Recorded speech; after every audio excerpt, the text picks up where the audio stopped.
Welcome to the USA, where everyone needs a gimmick. Now, I just want to start off by saying this isn't a GBA, obviously, and I have this major project, really. Oh god, it's gonna be terrible. I mean, terrible for me, the undertaking of it. Hopefully it's good for you guys. Hopefully you guys will enjoy it. I don't have a GBA this Monday because I'm working on so many different projects, school's in the way. I will have a GBA later in this week, but as of right now, it's Sunday night and I just watched the Royal Rumble, and boy am I mad! But I'm gonna get on to something else. So, for this Monday, I'm actually going to explain my stripe scale and my GBA in general, because some people have been kind of confused about them. So, here we go. So, I start off the GBA, I give a brief synopsis of the movie. The main thing I do about my GBAs is I keep them spoiler-free. I try to keep them spoiler-free, and if I talk about a spoiler, I put a time code and I make sure that everyone knows it's a spoiler. I give a brief synopsis of it, no spoilers, and then I go into the good. Now, the thing with a GBA, it stands for the good, the bad, and the address. Now, the good is the part where I talk about all the good things that happen. Usually I do 3 or 5. It depends on how I feel about the movie. If I really like it, I'll put so many goods in there.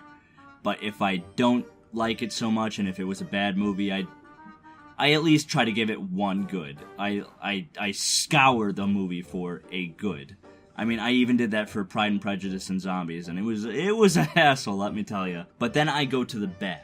Now, the bad, there can be so many goods, and there can be so many bads.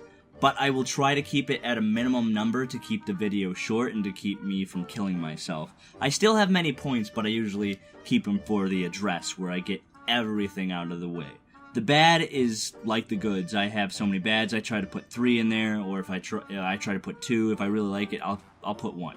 But then I also have this thing called the bad, I guess, where, like in Sing Street, a movie that is my favorite movie, I couldn't find a lot of things that are bad about it, so I had to nitpick.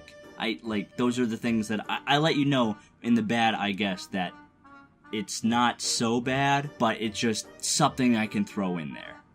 Yeah, I did the same thing in Anomalisa. And then that brings me to best character. And I actually, oddly enough, I got a tweet about this. I'm not on Twitter, so I don't understand. But people are confused about what the rules of the best character are, and Cider's a stupid name. Well, yeah, but Cider is a stupid name, but it's better than me saying side character every time, which isn't too many syllables off, but I like saying Cider, and I like coining my own terms, so, get off me. Best character should be best Cider, but I say best character so everyone understands what I'm doing as well. The rules with best character is, it can't be any of the main characters. Now, I'm sure I'll break this rule in the future, only because there's going to be a movie out there where there's only one character, or maybe there's only 3, or maybe there's only 2. That happened in Anomalisa as well. And there's also movies out there that I'm not going to like any of the characters except for the main character, so I'll break this rule. But what the best character part of the movie was supposed to be was best extra of movie.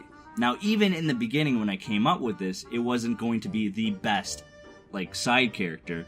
It was supposed to be, someone in the background, like an extra, like someone who's, drew a lot of focus away from the actual movie itself.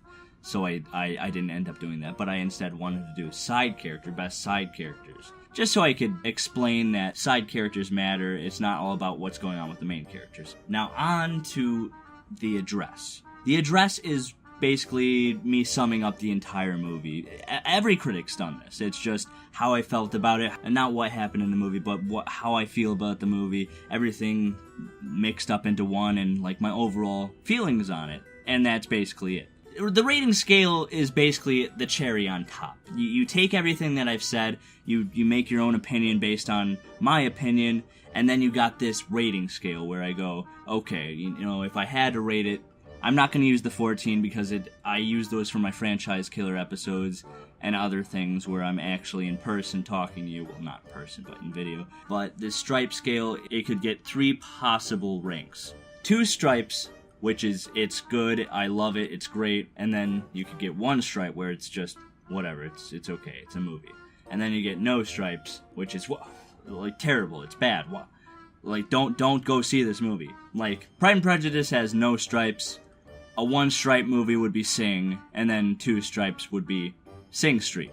It's not as complicated as the 14 scale, and that's why I put that with my GBAs instead of using the 14 scale here as well, because it would just add so much more into it, and people already hate the 14 scale. But I'm still going to use the 14 scale in the franchise killer videos and anything where I'm actually in person, but I am going to use the stripe scale for the GBAs, because the GBAs are supposed to be the short videos you watch to see my opinion on things that I just want to get my opinion out on, not have like a 30-minute video explaining how I feel about it. But overall, that's how a GBA works, that's how the stripe scale works, so hopefully this video has shined some light on the whole subject. And I will have a GBA coming out later in the week, so clear your schedules, gentlemen.